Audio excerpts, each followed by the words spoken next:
adulthood. A lot of my teenage years were shaped by football. Okay. You talked about the scholar athlete. A lot of my teenage years were shaped by football, being a quarterback. I played basketball for a little bit, but it was primarily football. But football was your love. Football was. I mean, at first it was basketball until I stepped on that field, right? And then moreover, once I became a quarterback, there was no looking back. There's nothing like being a quarterback. So, right, and how did you become a quarterback? Because you and I, we played football together in high school, but we never played youth football, right? You were at Red Raiders, I was playing Bearcats, and then when we finally stepped on the field together, we were in high school, right? But I never got to see this person who became this great quarterback, right? From the transformation. So how did you become a quarterback? Did you want to become a quarterback? And the reason why I say that is because the quarterback is the smartest person that needs to know everything, that's most prepared. Mm-hmm. They have to be in order to be great. And here you are getting recruited by Monmouth University, which is the D1 school. Yeah. So how did I become a quarterback? Or you asked me, did I want to? No, I didn't. I wanted to be a wideout. That's my natural position. That's what I love. That's what I kind of first started, doing. My favorite player was Jerry Rice. So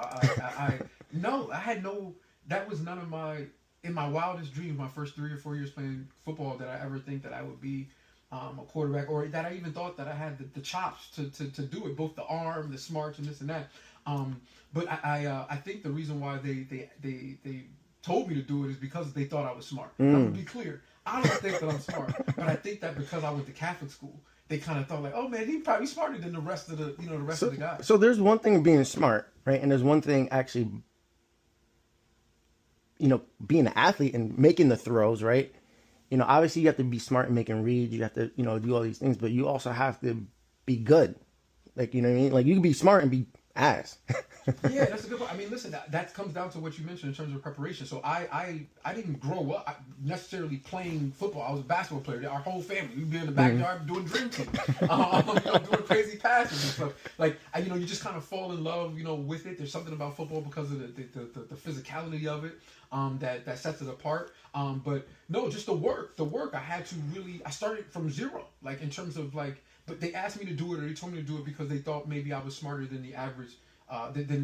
Some of my teammates. But your teammate, let's talk about your teammates, because when I look back, right, and we look back at your childhood of, playing football in Red Raiders, mm-hmm.